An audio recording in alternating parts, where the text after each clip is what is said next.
UNPAVED, Sean Salisbury here. We're bringing authentic, real stuff to you. Hardcore opinion. Sean Salisbury, a great NFL analyst, a former NFL quarterback.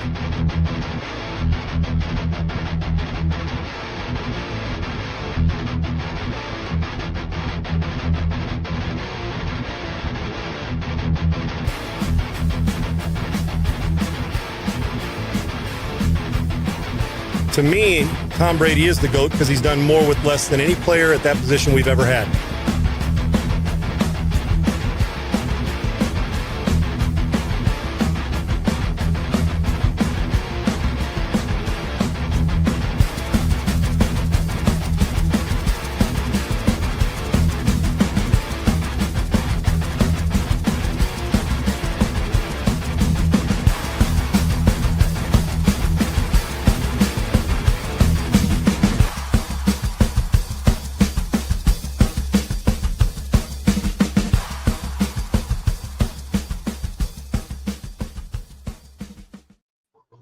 What's up, everybody? Happy Friday.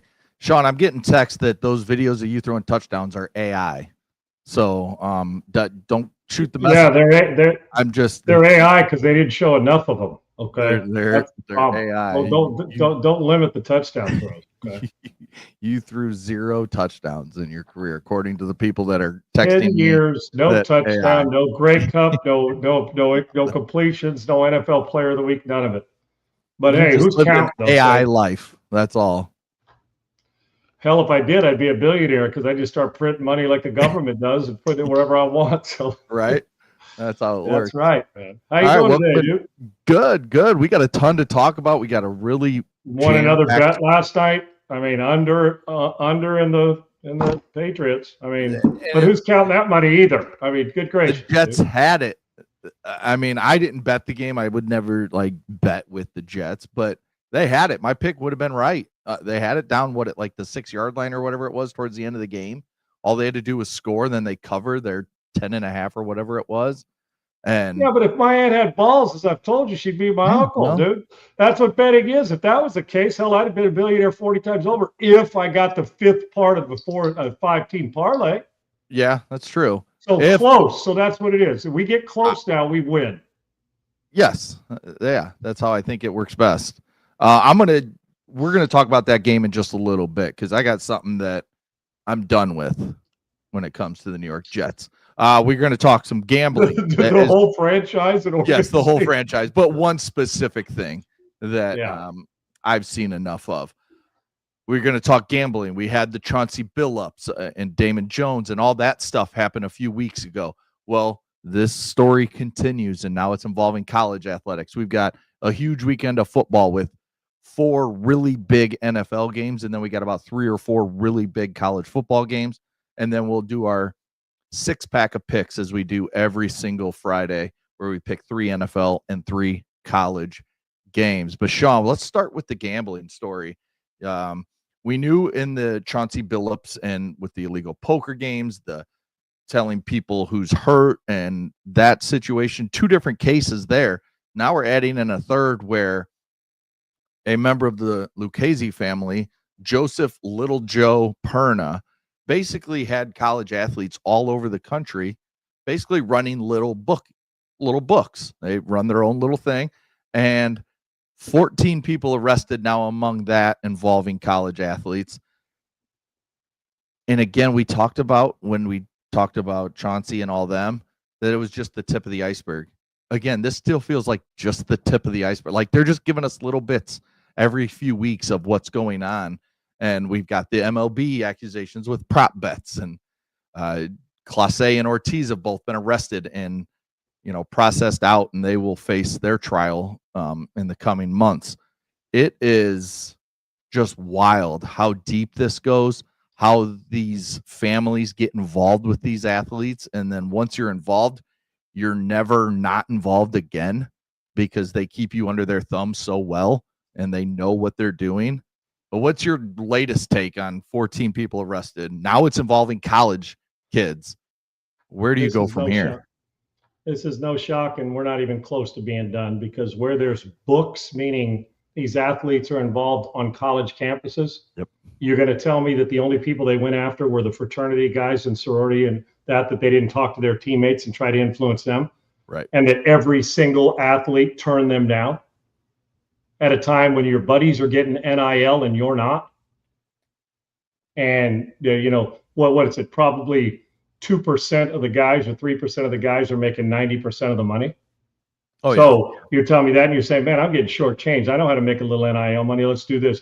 This is just my opinion. This isn't somebody at some college campus hasn't told me. There's two things to this. First off, from Chauncey Billups to Damon, to all the people involved with this, you couldn't be dumber to get involved with guys with the last name, with the college athletes, with guys whose middle name is Paulie Walnuts or Little Joe, or that has the last name Lucchese or Gambino. You know, first and foremost, that's the time to turn and sprint. And if you don't know, and sadly, some of these NC2A folks, these young college kids, have no idea what the New York Mafia used to be, and apparently it's still involved, and the Vegas Mafia and the Chicago Mafia. Well, they may be a little lower step. The cartel's kind of taken over as the go-to for getting after them, and they're the big dog, right? Mm-hmm. Well, at least one of them. Well, the Mafia, while it may have not be as relevant or as prevalent as it was back when the Lucchese's and the Gambinos and the groups of the big 5 or 6 crime families, the 5 big ones, Segs, were running the show. And they had nicknames like Little Joe, and Little Joe's probably not 180 pounds. He's probably, as Dr. J reports, Little Joe's probably a biscuit away from 550. Oh, yeah. And M&M away from 4 bills. But so that's number one. And I know it's kind of a tongue in cheek, but it's true. And how nobody informed them of this. And I don't want to hear professional athletes talk about they were desperate for money. They make enough. Save it. If that's the case, you were chasing money at the wrong time and spending it at the wrong place. I'm not dogging you for going broke, because you know what? A lot of people have. A lot of us have been to the point where we've lost it all and had to restart. But not all for gambling when you already have it. Secondly, as I've said before, and I don't know if enough people are listening, the biggest racket slash what's the word I'm looking for? The most addictive. I'm talking about people that are involved, and the most blatant gambling, and that they know how to run it better than you do, is on college campuses. I'm telling you what, the enthusiasts, the gambling enthusiasts, yeah. There's more gambling going on college campuses than there is in pro sports. I'm talking about the individuals. You can't imagine. You want to find a bookie, you want to find action, all you got to do is show up on a college campus. And parents, you don't know. You may think you know, you don't. You have no idea. You have no idea. I used to call for Domino's, give my parents for that $20 bill for Domino's pizza sakes. They're calling, I'm not saying all, not a blanket statement. Now kids are calling for, they need $100 to cover their action because they're making a 17 parlay and hoping it hits. Right. This doesn't surprise me one bit. This will not be the last time. If you think that it's 14, wait till the 14, put a 0 behind that, or 2-0. It's coming. Now, whether you catch them all or what have you. But the buck doesn't stop there. But if you're not paying your debts, the buck will stop there, because when you're dealing with that type of stuff, it's just the bottom line is grab a shovel and don't tell anybody where you're going, because you're going to end up a place you never thought you'd go. This isn't, like I said a month ago, 3 weeks ago, this isn't losing to your buddy and you owe him a Venmo of $25 or $100 and he's going to kick. He's going to tell his buddies, and fast pay makes fast friends, and you laugh about it and you get a chance to double or nothing on the golf course. Right. This is don't pay your debts. You end up places you never get found again. I'm not telling people anything they don't know, but this is no joke. This isn't your buddy's 5-year best buddies. And even then, when you go to a buddy, and I'm going to tell you a little story. And this is, it's not, it had nothing to do with athletes. This is in the last year and a half. When you got a buddy who knows somebody, not with the last name Little Joe, but all over, you can find a bookie anywhere, right, Segs? Any place. Yeah. Yep. Who has a buddy, and he allows him to use that site to throw up about $4,000. Lost it all. Didn't pay back. So who do you think's in trouble? The buddy that didn't pay it back, or the tweener who collected the money from the people who have the site? Who's in trouble now? The guy who's in the middle. So, right. His account, his buddy to lose a friendship. And then he's got to, and if that guy doesn't pay, guess what? He ain't going after that guy. He's coming after you, and you got a choice, man. Yep. I'm not talking about in a much bigger thing is this with your buddy, and you're doing. It's like, come on, man. Now then he's got to go answer to his buddy, and he's not going after the guy whose buddy wanted to go on the site, right? It's a couple years ago, and so that's how it goes. In this type of case where the guys' names are Little Joe and Paulie Walnuts and Billy Joe No Fingers and all that, you don't get 7 years, and you don't get, oh man, that's 5,000, 15,000, 20,000. The principle of the matter, because if they think they stole from you once, they're going to steal from you another time. So what do they think? The person's the enemy, and they don't care where the money was supposed to come from. They just know it was coming, and they didn't get there. So this is so far from being done, and I hate to tell people this, even if you put NC2A restrictions on it, which there already is. Hence, you can't. And if you legalize it, it won't stop on college campuses or college athletes betting or whatever. I don't know how you're going to stop it because the snowball is so big right now, and it's already rolling downhill. Like anything, drugs, guns, weapons, gambling, they know where to find it more than their parents do. Yes. You want a gun? They'll find it. You want drugs? You'll find it.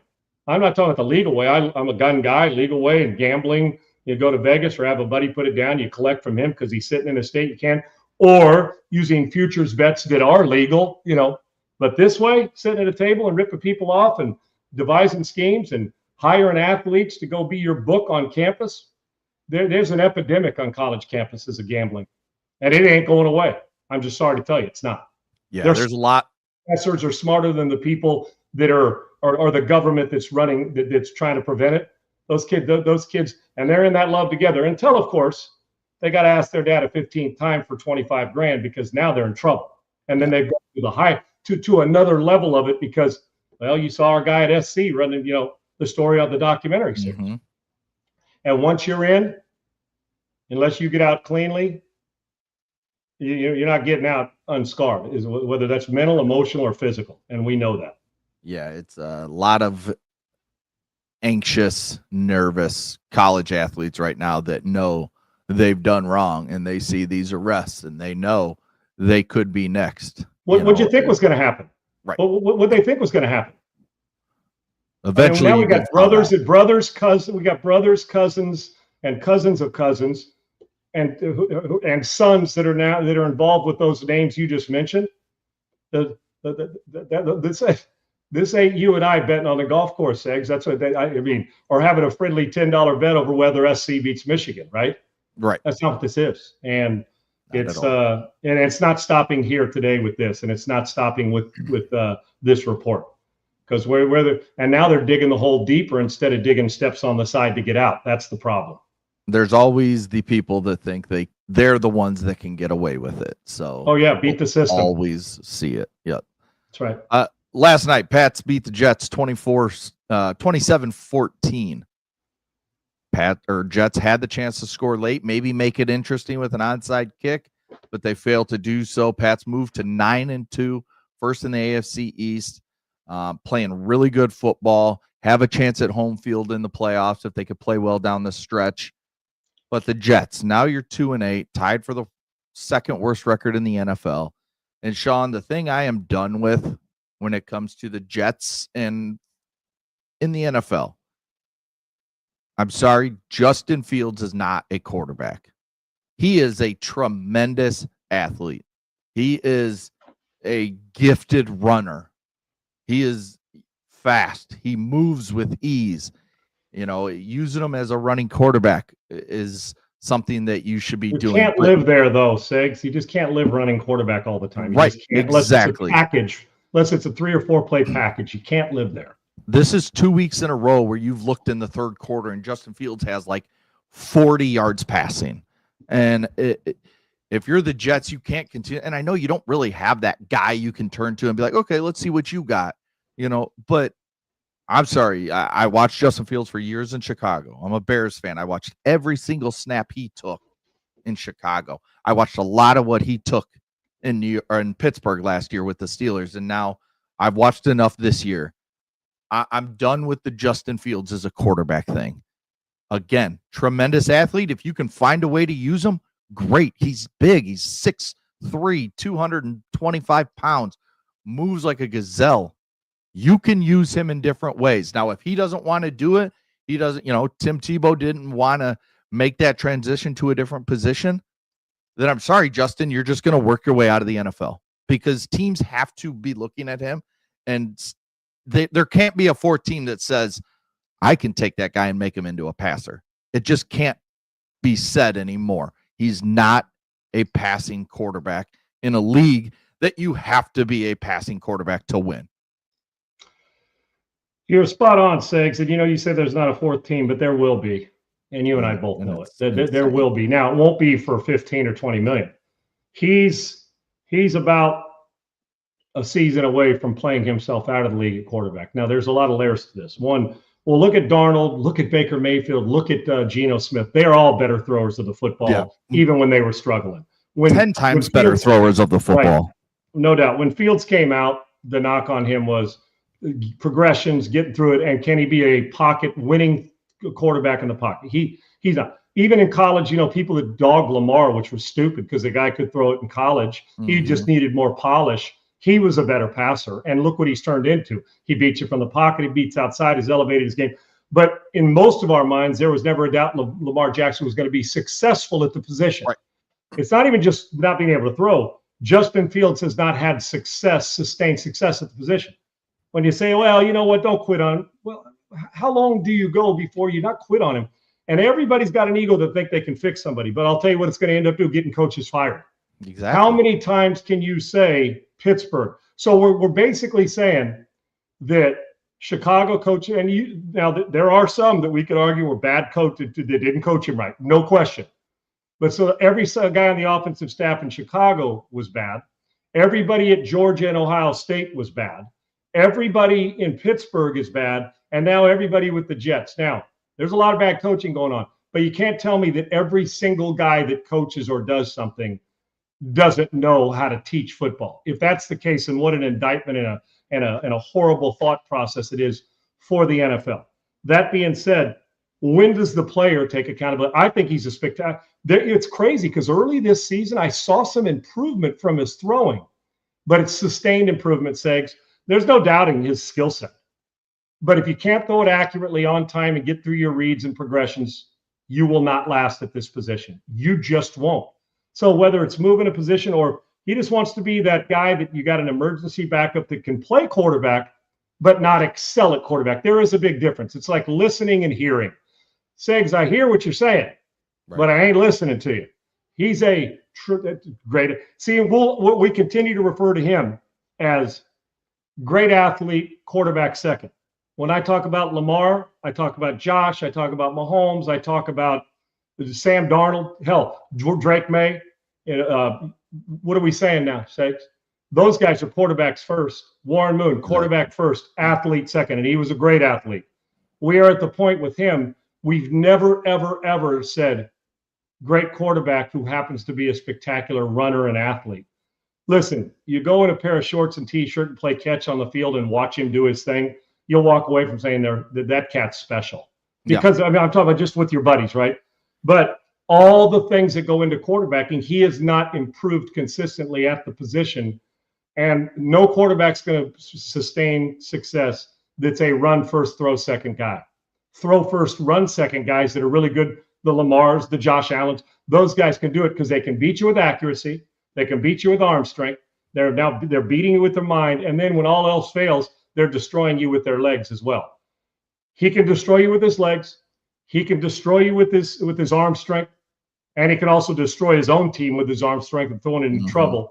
And his athletic ability, as I say, and I'll be getting this on T-shirts, I need to try, he's a sometimer or a once-in-a-whiler right now. That once in a while, he'll go 22 or 28. And you're saying, we saw it earlier this year, like maybe it's a new level. And then for 3 straight weeks, it'll be 116 yards passing and 70 yards rushing. He's never going to be a superstar in this league as a quarterback. Seems like a good, to me, seems like a really good kid. and he seems, I mean, he's tried at 3 different places. I don't want him to quit playing. And if he wants to keep playing quarterback, keep playing quarterback. But if you're committing your franchise to him as a starter, you're not going anywhere. You're just not. And you can't run the ball 47 times a game with your quarterback. He won't last no matter how big and physical he is. You can't tell me that everybody that's ever had their coaching hands on him has been awful at teaching football. There's some guys that just get to a point, they hit their head on a ceiling when it comes to throwing or from the pocket, and he's hit it.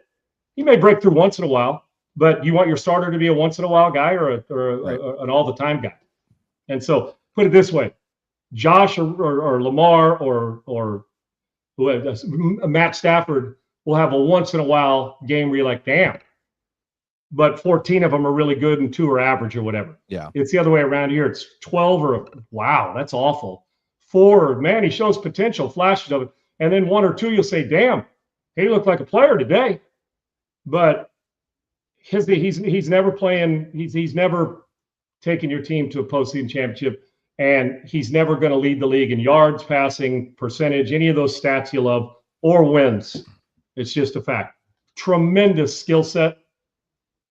Average at best passer.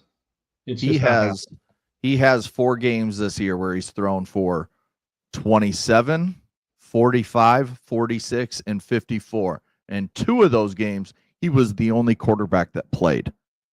So it wasn't like Tyrod came in the other 2. Can't keep blaming it on the coach, man. You can't just keep blaming it on the coach. There's got to be, at some point, you just got to look at the player and say, you know what? For instance, if you're a pitcher and can't throw a strike and you got the yips, at some point, if you were a great hitter, then I just got to either move you or you're going to have to go to the bullpen and just throw 100-mile-an-hour fastballs. You can't be a star, whatever it is. At some point, if you want to extend your career, there's going to have to be major changes made, whether it's switching a position or shifting your paradigms to you're just the backup that comes in because you're the change-up pitch guy. I don't know, because he's not an NFL starting quarterback. He's just not. Right. He is, but he's not.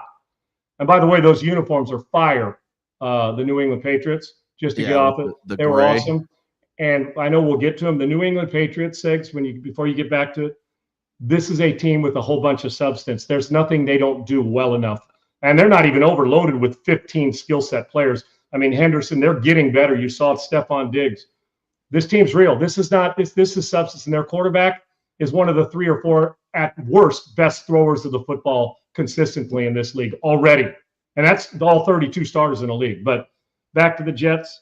It continues. The Jets must find that guy that's not a veteran coming from somebody else, Russ Wilson, who's not I know he's with the Giants, but I'm using him as an example. Russ Wilson, just a guy who keeps landing somewhere but isn't a starting quarterback, or a guy you're drafting on potential without knowing, can he? If you're asking the question, if there's more ifs than there is production, you can't draft the guy in the first round. You just can't. I don't know how or they got to change their evaluators. Yeah, because they miss all the time. Yeah, the Jets do, and unfortunately for Justin Fields, this is his 3rd miss on teams. Potential, yes, but potential doesn't equal production. Yeah, and you saw last night he actually I can't remember who it was that threw it to him, but they did like a toss and then he ran out down the sideline and they came back and threw it to him, and you saw him kind of make a good play on the ball. Now it wasn't caught because the DB was right there, but I mean, you could see he kind of just had that natural wide receiver talent. And you know, if you could turn him into a wide receiver at his size, even you're not going to turn him into a 1, but if he can become a weapon, and then you can use him in different ways in terms of getting him the ball, letting him throw, and having that, I mean, then he's actually something in the NFL. But I get these guys are, it's their pride that sometimes gets in their own way instead of saying, I'm going to figure out how I can be an actual great player in the NFL. It's no, I'm a quarterback. I'm never going to do anything else. Taysom Hill did it. He played quarterback in college, and then he came in and said, I'm going to figure out a way that I can be on the field a ton. Well, do you love football or do you love the pub? Right? Exactly. Do you love football or do you want to extend your career? Now, if you're bored with it, you say it's either quarterback or bust, then go do something else, or hope that you keep hanging on and play for 15 teams in 10-year career. Great. That's fine. That doesn't make him a bad guy. And I understand the ego part of it, but I can tell you this: I'll bet he's better at another position. And I'm not saying suggest he moves, 100%. but you have to embrace it and say, okay, you know what? I'm going to go dominate somewhere. He's never. Listen, do you think you can count on him to win 4 or 5 games in a row for you throwing the football? It's never going to happen.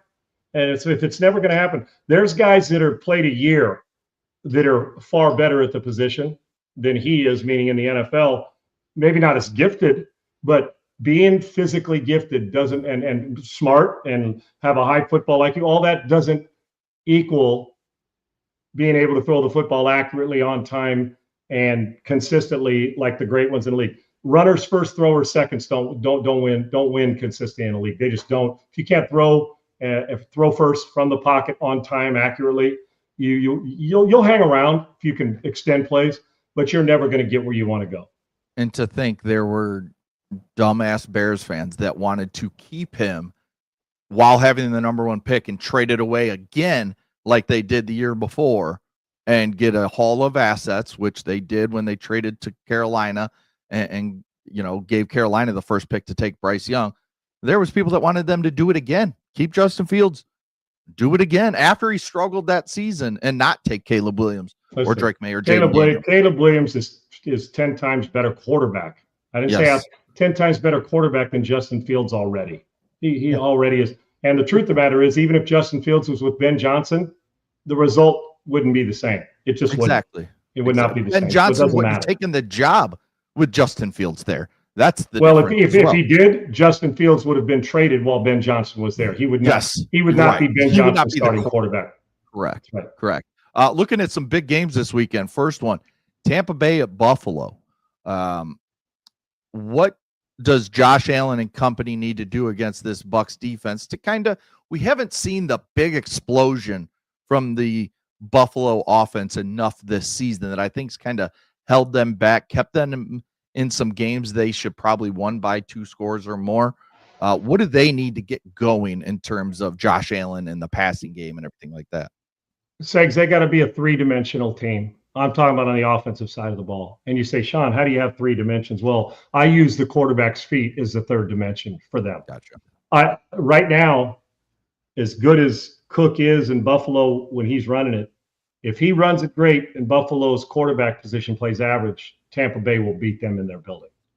If Josh is throwing it well, but they're getting stuffed at the line of scrimmage, Superman may rear his head, but Tampa will win that game. If Buffalo has Josh's feet, Josh's arm, and they're running the football well and dominating the offensive line of scrimmage, even if their defense gives up 24 to the Buccaneers, the Buffalo Bills will win that game. For them, at some point in time, you got to prove to the world, and more importantly to yourselves, that Josh Allen does not have to fly around in a blue and red suit, which happens to be their colors with an S on his chest, to win at home. You shouldn't have to do that at home to win a game. Now, Tampa's been a little erratic at times offensively, right? Segs up and with injuries and the rest of it. For them, it's going to have to be, you're going to have to play in the backfield. Now, I'm talking about in the run and passing game, because something tells me after what happened last week, you're going to get a different Buffalo Bills team this week. And in my opinion, Tampa may have to play their best game to win. I like Buffalo in the game, but you know my affinity for Tampa and Baker Mayfield. And I will tell you this, if it's the 4th quarter and it's within a field goal or a touchdown and Tampa has the ball last, they won't get the same result they got last week when they screwed up with penalties and couldn't get 4th down. It will be a different result. Buffalo needs to extend that lead and keep Baker Mayfield away from the damn football. I need 3 dimensions on offense. I do like Buffalo in the game. Had they beat Miami last week going home, maybe. Both are coming off a loss, but I would expect Tampa to be better this week, but I would expect you to see a complete game from Buffalo. You give me the Bills in this one. Looking at the Seahawks and Rams, really good matchup. I think it's one of the games of the year. I do. I think it's one of the best games of the year. Agreed. Both teams 7-2 in the division, both playing for first seed in the NFC as we go through these last, half of the season. Which team needs home field more when you look at these two to win the division, get that home field in either LA or Seattle? Who needs it more when you look at these two teams? Seattle. I think if you're the Rams, I think the Rams can roll into Wembley Stadium. I think they can go play in the parking lot. I think they can go to Philly. I think they can go to Buffalo if they were playing, if the Super Bowl was there and Buffalo was home. You know, I'm just using obviously hyperbole stuff. I think the Rams travel as well as anybody. I don't think Stafford cares.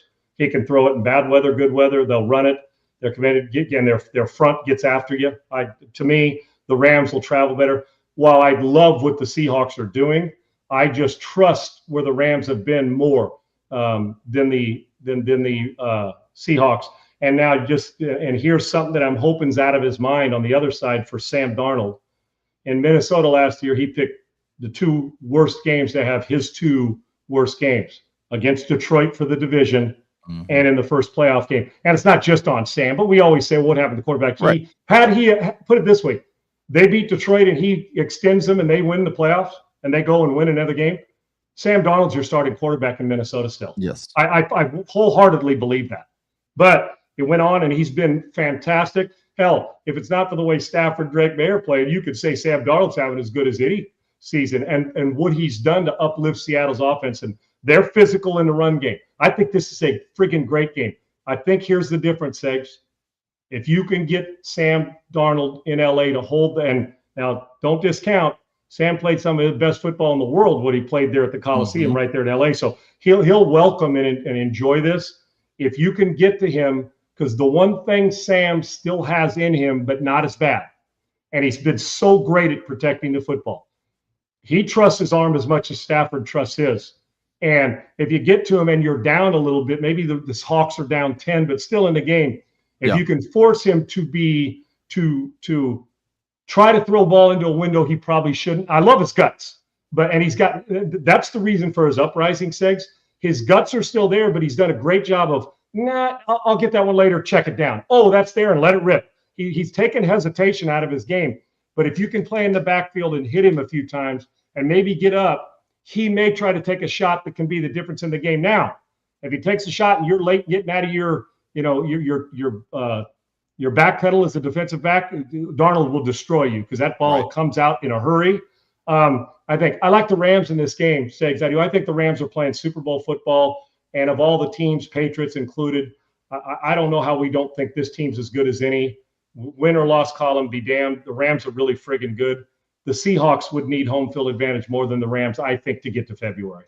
Yeah, and when you talk about the home field advantage, it's in LA, it's kind of like the Rams are playing an away game half the time. They're no doubt. It's not like their fans are going there and they're loud and crazy and they've got every seat filled with the Rams fan. Half the time it's half the other fan base that loves to travel to LA, go see a game. It's kind of a corporate event. It's Los Angeles, dude. There's 10 million things to do. You're right. Right. Whereas in Seattle, it's the 12th man. They're going crazy. It's outside. So you got to deal with the elements a lot of times in January. So that's where Seattle, I think, get the win. And if they can secure home field, it's huge when it comes. Oh, dude, I played there as a rookie, not in that building, Segs, but the Kingdom was loud as hell. It was like those fans. I'm telling you what you don't want to do. When the Legion of Boom and Pete was there, you don't want to go there and play. Right. I'm just telling you, you don't. And the way they're playing now, it's not deep. They'll score with you. You want to get into a shootout, Darnold will throw you into a shootout. But the difference in this game may very well be how you handle maybe, and it may not be a steady diet of hitting the quarterback in the mouth on either side. I'm just anxious to see if the Rams jump up, how many shots will Sam take to try and throw them back in and get impatient. But boy, do I love his game. Another monster divisional game. Kansas City going to Denver. Denver's a win for Denver puts them 3.5 games ahead of Kansas City in the division. And, you still have the Chargers in there as well. When you're talking about the division, pulling it up right now, you've got the Chargers sitting at 7-3, the Broncos at 8-2, and the Chiefs at 5-4. Is this a must-win game for the Kansas City Chiefs? I don't think it's a must. Segs, you know how I feel. Hell, I go into thinking you got must. I know they try to win them all. I'm must win. No, because I know who the team is, and I know at this time of year, when we go middle of November to late December, they're more than capable of winning 6 in a row. And how many wins do you think gets a team in the playoffs in the AFC? 10? Yeah, probably. And what are they sitting at right now? 5. So they lose, and that means there's what? That'll be 11. So you got what? 6 games to go. Yeah. Is there any doubt in your mind they can win 5 out of 6? No, we believe they can. I'm not even looking at the schedule. But put it this way: at this stage of the season, over the last handful of years, this is as important a game as they played to get themselves back into it, no doubt. Meaning important a win, so you're not in a complete chase, because you don't want the pressure, Segs. Like I always say, win them early. You don't have to chase in December, right?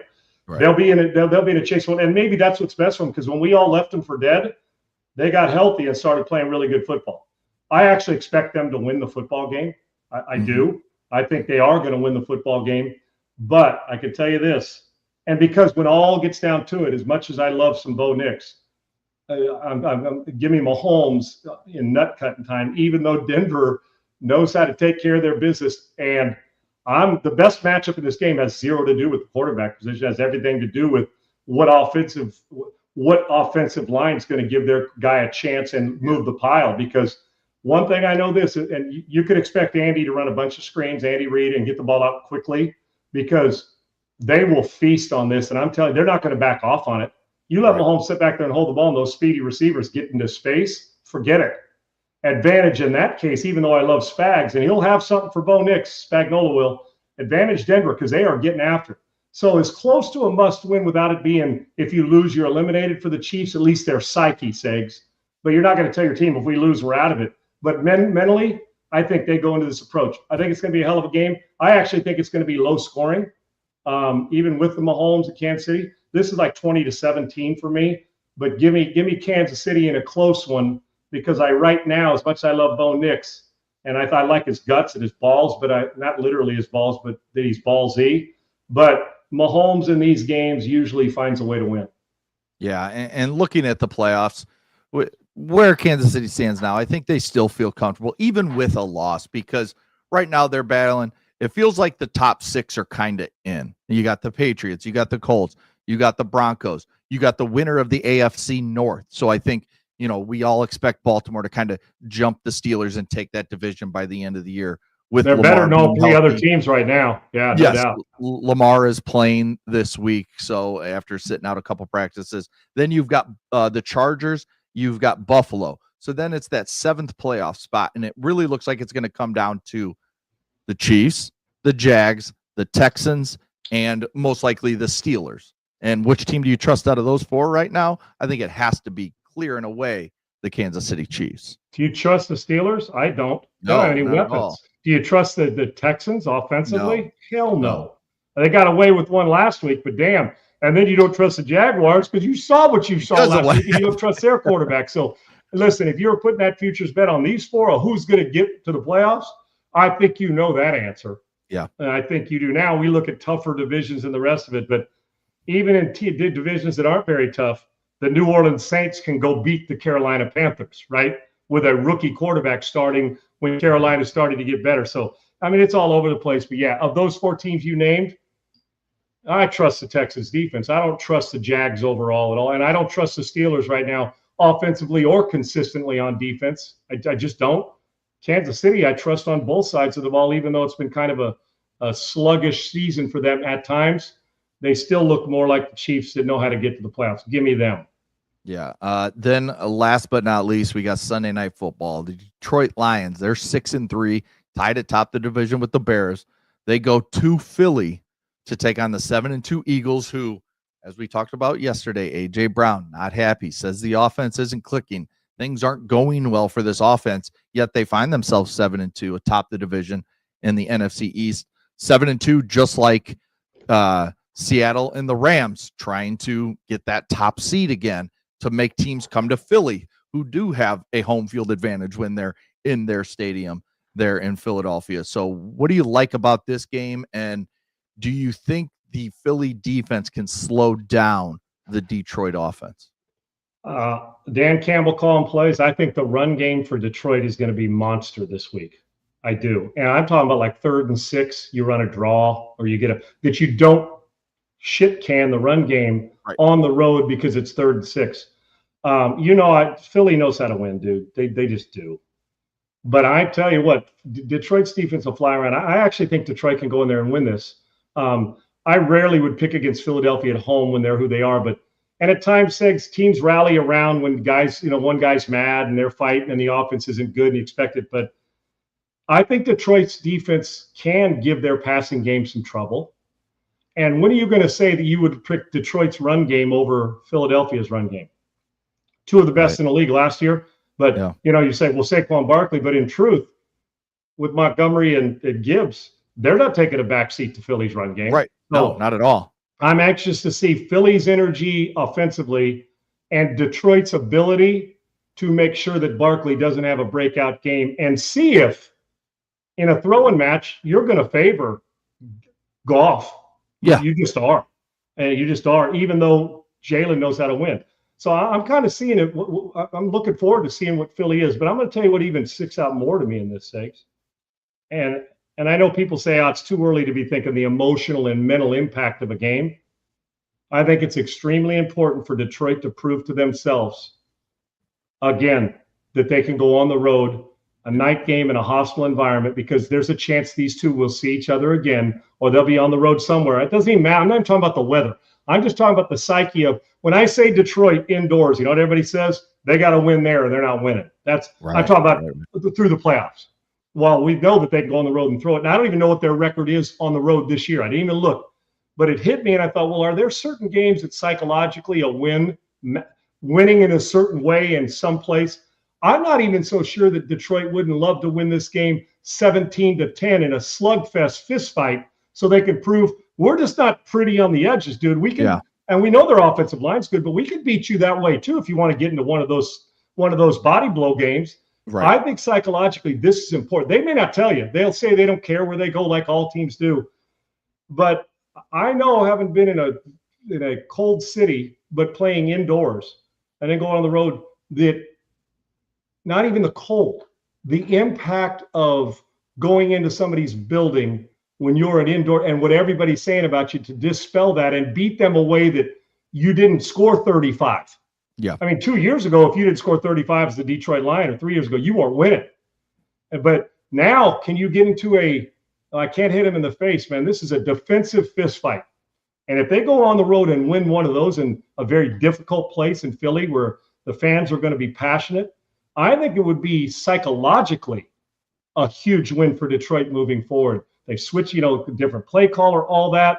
This is, to me, a gut check for the Detroit Lions. Philly will be fine either way, even if it looks ugly. They know how to win ugly. Yeah. The question is, can Detroit win ugly on the road against one of the better teams in the NFC? This is a huge one. Yeah, and I think something else to watch is, can Detroit keep A.J. Brown down early?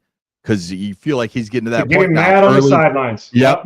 You're jawing at him, being like, "Oh, look, you ain't getting the ball again. Here we go." I dropped you on my fantasy team. All of those kind of comments coming from the corners and the linebackers and everybody, like, "Oh, you're gonna quit. You're gonna quit." And that can really put a damper on that game for the Philly offense if they can't get going early. And can Detroit win a game when it just doesn't feel right to them? Meaning, when they're up 31-10, Segs, they're just rolling. Can Goff throw 2 picks and lay one on the ground? It's been a sluggish first half, and you get your ass chewed at halftime. You're not playing well, and then the dog peed on your leg before you left to come to the stadium, and your teammates aren't looking at you because, well, you screwed up and threw a pick that was wide open, and they took it the other way, and then find a way to win. I guess, like, to me, I don't know. There's a lot of times I judge teams on the win column in when they didn't play well. Mm-hmm. It's like a pitcher. When I watch a guy grind out a win, and he scattered 9 hits, gave up a couple solo home runs early, and still gets you 7 2/3 and wins after 105, 110 pitches. Right. And he did it out, and it wasn't his best, but in the long run, it may have proved to be the gut check that was his best. Yes. And I think that's the same with the Detroit Lions. Regardless of what anybody else says, I still think they have that to prove to themselves. Yeah, and there's other good NFL games this weekend. But let's switch over to college. Let's start with the game of the weekend. That's Georgia, Texas. Texas traveling to Athens, number 10 Texas, taking on number 5 Georgia. You mentioned it yesterday. Both these teams playing really good football, the best football they've played all year long. Arch is coming along, but he hasn't seen a defense like Georgia lately. And Gunnar Stockton, we kind of been talking about him, like, is he a guy that you kind of trust? Well, damn, all of a sudden he started playing his ass off over these last couple weeks. So looking at this game, who do you like more? And is it just the fact that Georgia's at home? You think they can slow Texas down, or is this Georgia offense good enough to beat this really good Texas defense? There's so many layers to each side that it's going to be fascinating to watch on Saturday. I would pick Georgia no matter where they're playing. Okay. Even though I love the way Texas has started playing. I know they're physical. They've proven it. The Texas run game has to be real this week, Segs. It just does. It has to. As much as I love the way Arch is going, I think it's going to be, his performance is going to be based on, because there's so many other things you can do. Right now, I'm still not ready to go into a game when he's got to carry me on the road against a really, really good team and make every single throw without help, meaning without the run, one-dimensional team. And while I love his progress, here's what's telling me, Segs. My heart wants to pick Texas. You know, I'm a Sark guy, and, you know, just on the affinity for the Manning family, and almost where it's like a middle finger for Arch that he's just still grinding and he's come through some shit, and he really has waded through some shit and self-inflicted with some throws and some of the things he was not doing well. Right. And it's almost feels like he's almost to the point, Segs, where he gets to the other side of the mountain, he starts to see it clearly. But I still think the climb is there, because I think he needs another signature big one like this to say, now, if they go in and they beat Georgia, be careful the rest of the college football. I'm just telling you, because they're physical enough. They got enough running talent to dominate the line of scrimmage, and they're going to get after you on defense. They'll hit you in the mouth. But Stockton's a really good player. Georgia looks like Georgia's defense. And Kirby is a phenomenal coach, as is Sarkisian.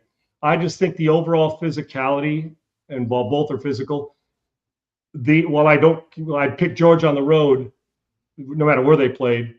I just think that at home between the hedges would be a little much. I don't think it's a blowout. But here's one thing that I'm going to tell Georgia. If you dick around like you did against Tennessee, and like you've done a couple times this year, and came away with wins, you are going to get beat in your building. So if they both play their best, give me Georgia. Yep.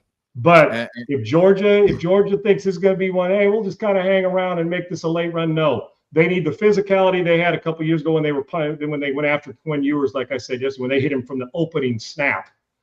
If you let Arch get rolling and he's 10 of 12, and their running game's going, you may change your bet at halftime on a little live bet going on, Sigs. But for me, I still think Georgia's the better team. I don't care where they're ranked. I think Georgia's the better team. Both look like they're starting to pass the eye test, and neither the first 3 weeks of the season or so was passing the eye test of Georgia and Texas. They weren't national championship teams, let alone we were starting to wonder, are they playoff teams? And we even talked about it on this show. Both now are, and more than likely both will be. I like Georgia in the football game because my gut and head tell me Georgia. My heart tells me Texas, but my gut in this one, I'm going with the gut, meaning the physical toughness of the gut. And I just think Georgia's primed for a run. And I think when all is said and done, Georgia may be standing longer than Texas when we get to the postseason. Yeah, Texas, they lose, they're out of the playoff. They win, they still have to beat Texas A&M in the last week of the regular season to keep their playoff. Which is no easy task, because Texas A&M has passed the eye test the whole year. Exactly. There's one real thing about that, and you make such a great point, and I'm glad you said it. Need to win. There's two types of teams when you need to win. There's the one that can't handle the need to win and pressure, and there's the one that can. We're going to find out who Texas is, right? We just are. And I'm not saying that either way that, if they lose, that means they couldn't handle it. I'm talking about it's a one game. And Texas absolutely has to treat this as if it's single elimination. Yet you don't want to play that uptight. Does that make that? Right. That's the fine line, man. How do you get it across? Relax and go play and let it rip. But if we lose, we'll play it in some other bowl game and we ain't getting this. That's where they're at. So must win. You talk about must wins. This is it for Texas. They're not getting in if they lose this game. I mean, if you're Georgia, if you happen to lose this game, you still have to face Georgia Tech in your last week of the regular season. Now, if you win this game, now you're feeling good. Like, yeah, even if we go slip up against Georgia Tech. Well, then they could play free against Georgia Tech. Yes, they'll be in the same position Texas is in this week, right now, next week, or when they play Georgia Tech, right? If they lose this football game. Yes. So it'll be fascinating to watch. Another team that must win to stay in is number 11, Oklahoma. They travel to Tuscaloosa to take on Alabama, who has been playing good football. OU's that offense is not where it's been since the beginning of the season when they beat Michigan with Mateer going nuts. He got hurt, and it just never quite got back to that level yet. Can they get it there against Alabama in Tuscaloosa, or is Alabama just playing too well right now? You just trust them too much, and they're going to take care of Oklahoma and knock them out of the college football playoff picture. I'm not sure Alabama's not winning the whole damn thing, dude. I'm telling you. You said they're not there yet. They're not going to get there this week either offensively. Put it this way. If you're OU, and I know Mateer's tough, and I know they love this situation, and I'm sure they relish this opportunity to go in there and win. And it'll be I think it'll be a good game for a little while. I think in the end, Alabama's going to win it at home. I don't think that OU's where they want to be offensively, and I don't think they'll get there in this game. Although a full hell, if Mateer never would have got hurt, we may be having a completely different conversation about where Oklahoma is and how we feel about them. They're still working it back. If I was Oklahoma, I'd like to get right with some other opponent offensively, Segs. And you never know. I know Mateer's got the stones of a balls of a daytime burglar, as I've talked about. He'll walk right into your house during the middle of the day and snatch it while you're in the backyard watering it and leave again, even with alarm on. I get it. But the problem is there's a deadbolt on that one. Alabama's winning this game at home. There will not be enough offense for OU to beat Alabama. Alabama will do enough. And their quarterback continues to throw the ball to the right person without it hitting the ground. Another team fighting for their playoff lives, your USC Trojans. They welcome the Iowa Hawkeyes, who have a very, very good defense, but we've seen USC's offense play at such a high level. Do you give the Hawkeyes any bit of a chance here in this game when we're, talking USC? We said they got to beat Iowa, they got to beat Oregon, and they got to beat UCLA to have a chance to get into the college football playoff. So they're playing just like Texas. We can't lose any of these games. We got to win out to get our ticket to the college football playoff. I'm usually harsher on my alma mater than I am on any other team. And I'm not spraying compliments all over the place. Just maybe that's just because they are my school, and I still am waiting for another level. I think they're going to curb stomp Iowa. Now, I don't know if that's 24-6. Yeah. To me, that's good. I don't think Iowa's going to scare anybody with explosive offense. No. How Iowa will win the game, SC gets careless with 2 or 3 turnovers, and 2 of them are on the short field, and that's all Iowa's got to do is go 35 yards. Right. No problem. I can actually see a turnover in the short field, and Iowa have to kick a field goal, and USC wins 28-9. I can see it. I rarely tell you SC is going to go beat somebody up. I don't think Iowa coming into SC, the team speed, Iowa's off. If the score's in the teens, Iowa will probably win the game, Segs. But I don't think even as good as Iowa's defense can be, and they're going to try to shorten the game and control it and limit possessions, even though Iowa's defense is good, SC's offense is better than Iowa's defense, and SC's defense is better than Iowa's offense. I don't think this one's close. I don't. I think SC. I think it's a comfortable win in the fourth quarter. Yeah, I'm with you on that. I think Trojans keep their college football playoff hopes alive this week, and then we'll see against Oregon. Switching over to our last thing, 6-pack of picks as we do every single week, and we'll see. You've picked a couple of these games, but now let's see if the numbers change where maybe you lean the other way, but you still like that team to win. Yes. Yep. Let's start in the NFL. We got Tampa Bay at Buffalo, where you like Buffalo here, but is Buffalo minus 6.5 change your pick when it comes to picking against the spread. And then the over-under sits at 47.5. So we can pick either side. We can pick both if we want. But give me at least one pick. My pick, if I'm betting, and I don't at this stage of the week, I'm not real sure yet on a Sunday game what games I'm betting. But for the sake of the show and our segment every week, Sigs, 6.5. I think Tampa's good enough to stay inside there. And Baker Mayfield, like I said, even if it's a backdoor, they're down 13. I trust them to go down and get a score to at least force an onside kick. So points wise, if you're giving me 6.5 points, I'm taking Tampa Bay on the road. Yeah, I have written down Tampa Bay as well. I think they're good enough to stay inside. It wouldn't shock me at all to see Buffalo win the game. 27-21, maybe say it could be. Yeah, I just think that hook. There's a reason why that's on there, and so I would take Tampa. I do like, even with the score you just said, that's the under. I do like the under in this game. A lot of offense. Buffalo's offense hasn't been quite what it usually is, and Tampa's still missing Chris Godwin, still missing Bucky Irving. So I would take the under in this game. I think it'll be a close game, maybe 23-20 Buffalo. Something Sounds along those lines. Seattle at the Rams. Rams minus 3.5 with a 48.5 point over under. Give me the over in the game. Okay, I'm taking the over. I think both quarterbacks are too good. I think this reeks of 31-28, 27-24. I do. I just think both quarterbacks are playing at such a high level that it take the over. The hook for, if I was going to pick it, say, you said it's 3.5, right? Yeah. There's part of me that thinks this is a field goal game for the Rams, and would, but I actually feel more comfortable with the points. I'm taking.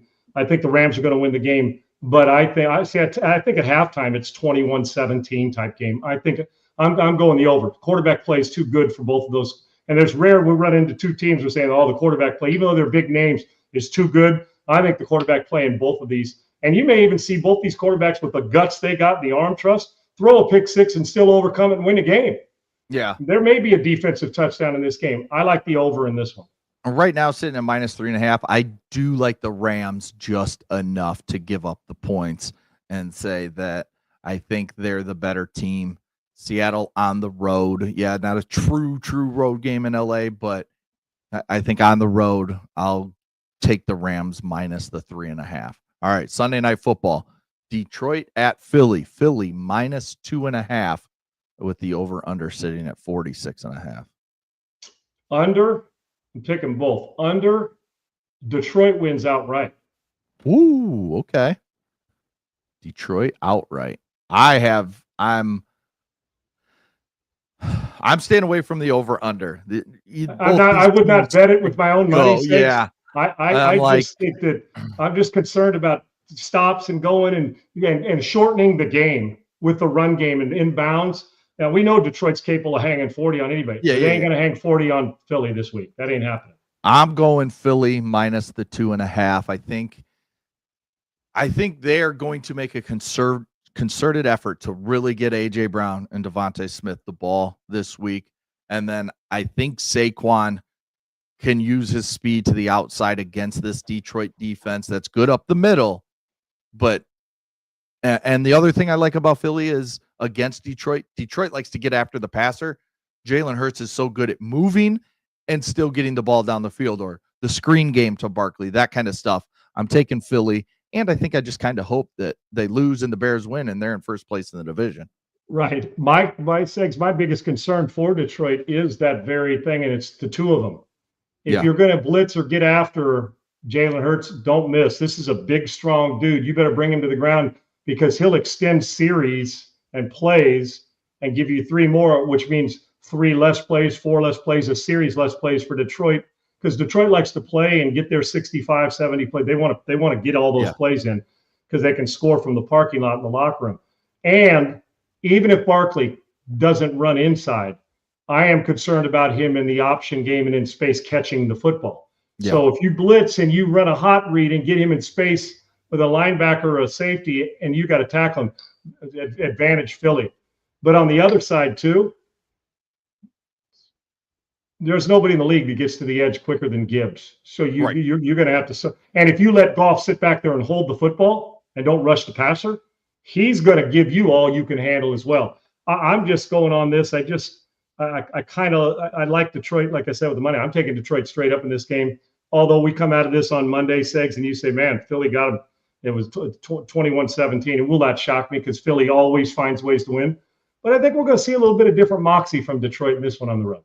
Whoever's offensive line holds up the best, I think, wins this game. And you can say that about a lot of games. Top 5 off, two of the top 3 or 4 offensive lines in the league. Yep. And we're going to see the Eagles got Jalen Phillips at the trade deadline. He made a big impact in game. Boy, was he good last week? 6 pressures, a couple sacks. Like, he got after the quarterback. So him, Jalen Carter, and the rest of that, Jordan Davis, the rest of that unit up front for Philly, I think can cause some havoc. But Detroit's offensive line is really, really damn good. Just like if you get Barkley getting space, I'm going to tell you what, if Gibbs and Montgomery are in space, you got some problems, brother. Yes. If they're out there running, because Gibbs, I mean, I don't know, is there a faster guy to the edge in the league than that cat? And if he's in space, you're going to have some trouble. So that's gonna be a fun Monday Night Football game to watch. That's Monday or Sunday. So I guess Monday. Sunday night. Sunday night. Okay, there you go. That's right, because we'll put the Monday game up there until really talk about it till Monday morning. So yeah, that's a Sunday nighter that we're gonna really enjoy, I think. Yeah, if you see there, Monday is Dallas and your Las Vegas Raiders, which is what a thriller that'll be. Yeah. Switching over to Texas, fly through these last 3 games. Texas at Georgia. You like Georgia in the game, but it's Georgia -6.5 with a 50.5 over under. Give me the under in the game. Okay. I like that. I have the under as well, but I am taking Georgia minus the points. I think Georgia is going to win by 10 points or a touchdown and a field goal. I just do. I think, 24-14, 27-14 type game. I feel like for Georgia. I'm more comfortable with the under, though, in this game. That's just me. Yes, I like the under as well. OU at Bama. Bama -5.5, 46.5 is the over. Bama. I'll give the points away. I think it's a touchdown game for them, and I think they win at home. Yep, I have Bama written down as well. And then the last game we didn't talk about in our college games, but it's a big one because they're also playing for their playoff lives. That's Notre Dame traveling to a dangerous Pittsburgh team ranked 22nd in the college football playoff rankings. This is Notre Dame -12.5 with the over-under set at 53.5. I'd take the under and Pitt in this. I think Pitt they like a good brawl.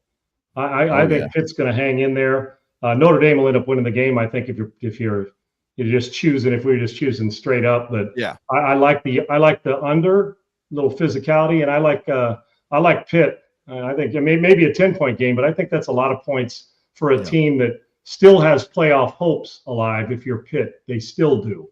I mean, they think they do, and Notre Dame obviously needs this as well. But that's a lot of points for 2 teams that are top 25 teams. Yeah, and the game's on the road, isn't it? Yes. In Pitt? Yes. Yeah, that's a hard one, man.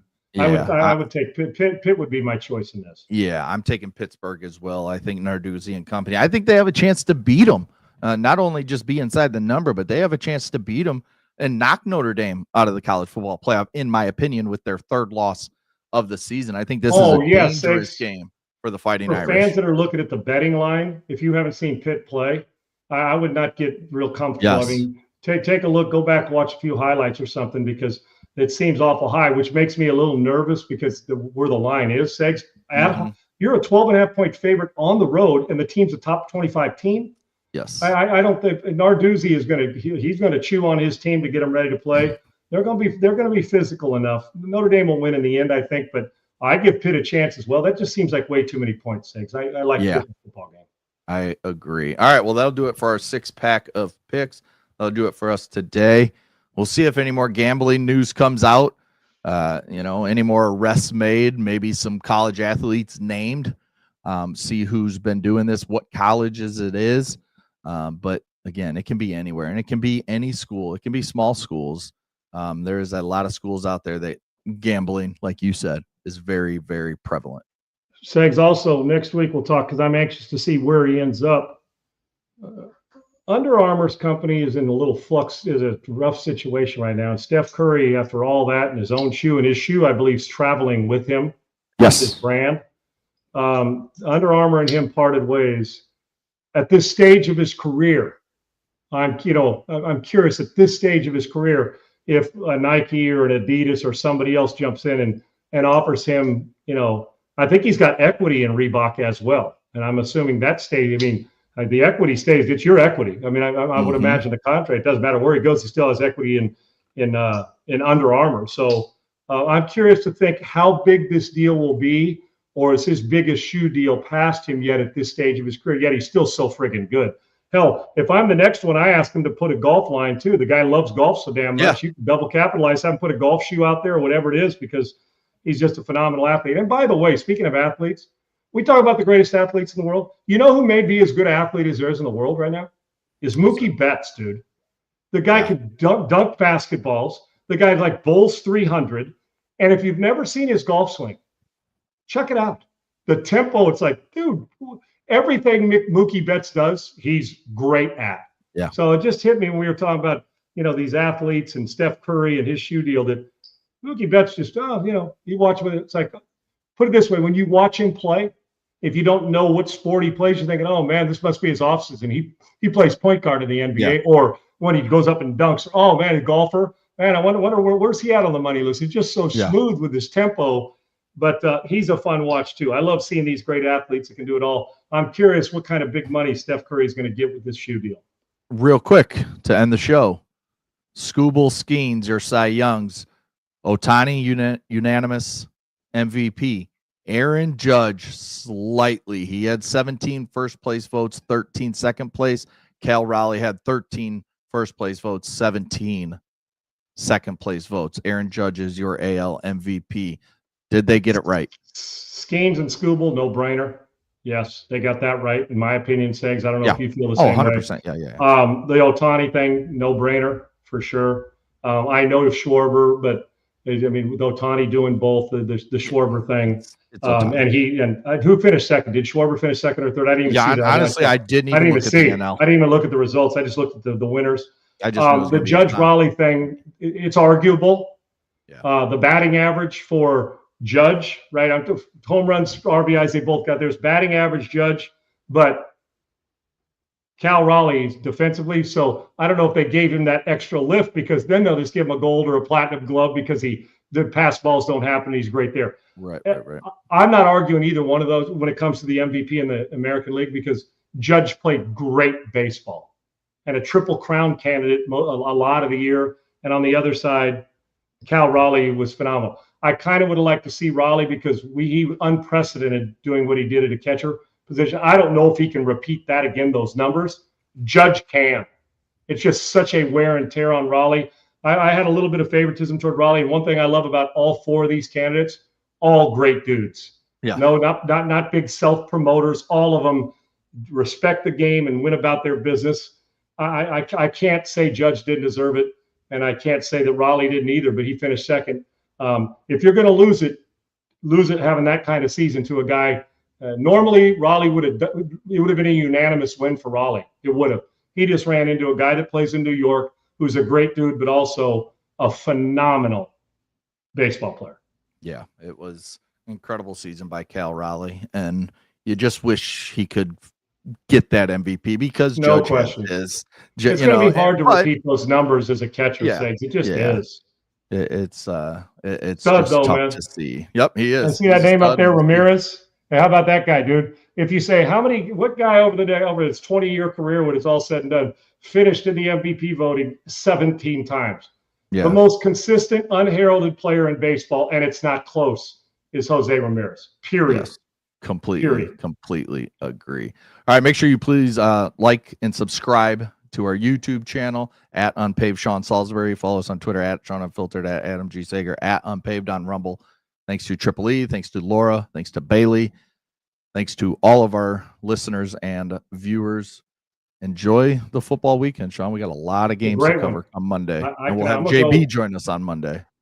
join us on Monday. He'll be passionate, and I'm excited. I'm gonna go hit some balls around and get on the range and go play a little bit and get ready for the weekend, man. Can't wait. It's like 38 degrees here. There is no driving range right now. 80s for us today. Yeah. Well, in Texas. And sucks to be you, doesn't it? Yeah, it does. Have a great one.